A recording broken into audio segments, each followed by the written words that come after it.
మాకు కుర్చీలు అవసరం లేదు, పెద్ద పదవులు కోరుకోవడం లేదు, కానీ మమ్మల్ని అవమానిస్తే బీఆర్ఎస్ కు పట్టిన గతే కాంగ్రెస్ కు పడుతుందని హెచ్చరించారు సిపిఐ ఎమ్మెల్యే కూనంనేని. తాము స్నేహధర్మాన్ని పాటిస్తామని, కాంగ్రెస్ పాటించుకుంటే ఆ పార్టీని ఎవరూ రక్షించలేరన్నారు. కమ్యూనిస్టుల్ని తక్కువ అంచనా వేస్తే తమ శక్తి ఏంటో చూపిస్తామన్నారు కూనంనేని.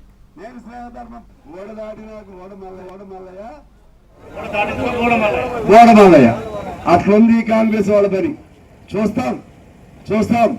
మేము మాకేం కుర్చీ అవసరం లేదు, మేమేం పెద్ద పెద్ద పదవులు కోరుకోవట్లేదు.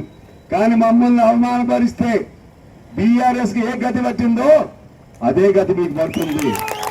వీళ్ళందరూ కష్టపడి మీకు ఓట్లేసి గెలిపించారు. నాకు వేశారు, అక్కడ కాంగ్రెస్ వాళ్ళు వేశారు, టీడీపీ వాళ్ళు వేశారు. నేను స్నేహధర్మం పాటిస్తాను, మీరు కూడా పాటించండి.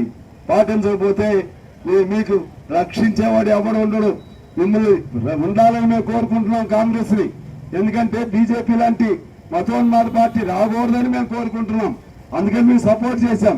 మీ పతనం మీరే రాసుకుంటే, మీ పతనానికి సంబంధించి మీరే దానికి శిలాపలకం తయారు చేసుకుంటే, మీ దాన్ని ఏమంటారు, మీ శ్మశాన వాటికి ఉంటుంది శవపేటికను మీరే తయారు చేసుకుంటే మేమేం చేయలేం. అందుకని చెప్తున్నాను, కమ్యూనిస్టుల్ని వీళ్ళేముందని చిరంజీవి సినిమా డైలాగ్ చూసావా, ఒక్కే కదా అని పీకితే పీక కోస్తామని. ఒక్కే కదా, కమ్యూనిస్టే కదా, వీళ్ళు 10 మందే కదా అనుకుంటే ఈ 10 మంది చాలు మీ సంగతి చూస్తారని చెప్పి తెలియజేస్తున్నాను. అందువల్ల భయపడే సమస్య లేదు. రేపు భవిష్యత్తులో ఎట్లా నాకు తెలవదు. అవసరమైతే పినబాబు పోటీ చేయాల్సి వస్తే మళ్ళా కూడా పోటీ చేయడానికి సిద్ధంగా ఉంటామని చెప్పి